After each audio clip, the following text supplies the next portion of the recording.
Hey, salutations les amis, bonjour à vous et bienvenue dans cette nouvelle petite vidéo. Aujourd'hui nous allons parler ESP, l'anti-patinage, c'est parti.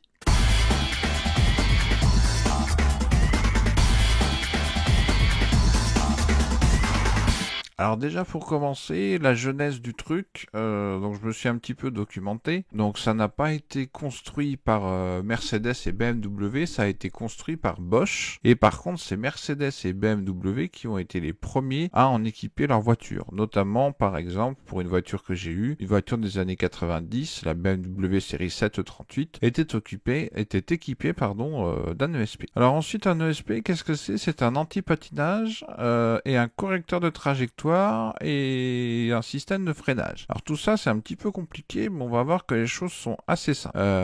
Donc déjà ESP, ça veut dire Electronic Stability Program. On peut l'appeler ESC pour Electronic Stability Control, donc ESP et ESC c'est exactement la même chose. Et ensuite, il y a un calculateur et il y a différents capteurs dans la voiture qui vont mesurer les conditions de roulage, s'il y a des anomalies, si c'est anormal, et à ce moment-là, il va pouvoir intervenir. Donc ça, je vais vous dire comment. Et d'abord, je vais vous indiquer le nom des capteurs qui sont nécessaires pour le bon fonctionnement de l'ESP. Donc d'abord, l'ESP utilise un capteur de vitesse sur chaque roue. C'est-à-dire que, imaginons que vous êtes en montagne, vous avez un virage serré à gauche, et ben c'est la roue qui est à l'intérieur du virage qui va avoir le moins d'adhérence, donc elle va se mettre à tourner plus vite, à patiner. Soit on a un autobloquant, mais c'est pas le cas sur tous les véhicules, soit on a l'ESP qui lui va pouvoir freiner indépendamment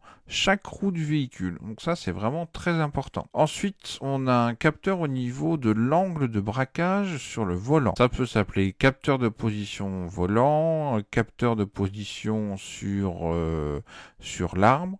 Moi, j'ai eu le cas sur mon Xara Picasso. J'avais l'ESP d'allumé. En fait, c'était le capteur de position du volant ou capteur de braquage qui était défectueux et qui envoyait pas les bonnes informations dans le calculateur de l'ESP. Donc, c'était embêtant.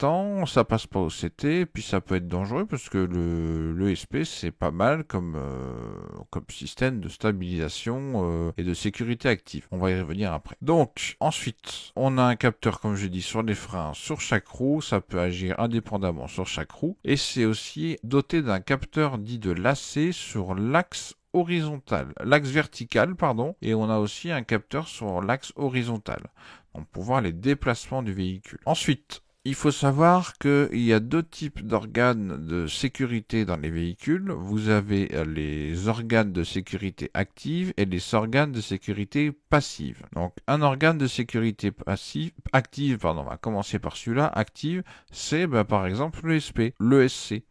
Parce que en fait, c'est un système qui intervient avant l'accident. Alors qu'un système de sécurité passive, ça va être par exemple tout ce qui est zone de déformation en cas de choc, ou alors la ceinture de sécurité, ou alors les airbags. Tout ça, c'est de la sécurité passive, parce que ça agit après qui ait eu l'accident, qui ait eu le choc. Ensuite, il faut savoir que l'ESP ou l'ESC n'augmente pas les capacités physiques du véhicule à rouler.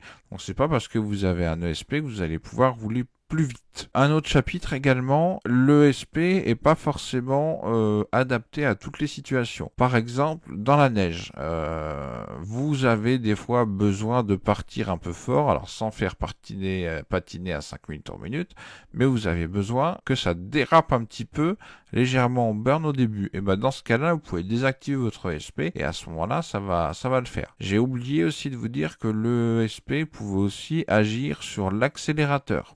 Donc il peut diminuer ou accélérer en fonction des cas pour pouvoir restabiliser le véhicule. Et ce système est bien sûr évidemment couplé avec l'ABS. Donc il faut savoir que depuis 2012 pour les véhicules commerciaux, 2014 je crois pour les véhicules tout public, c'est devenu obligatoire. Donc tous les véhicules maintenant à partir de 2012, on va dire, sont obligatoirement équipés de l'ESP, comme pour son temps l'ABS. Et donc l'ESP est bien sûr connecté avec l'ABS. Donc l'ABS c'est les petits trous crantés qui, pareil, permettent de mesurer la vitesse de la roue.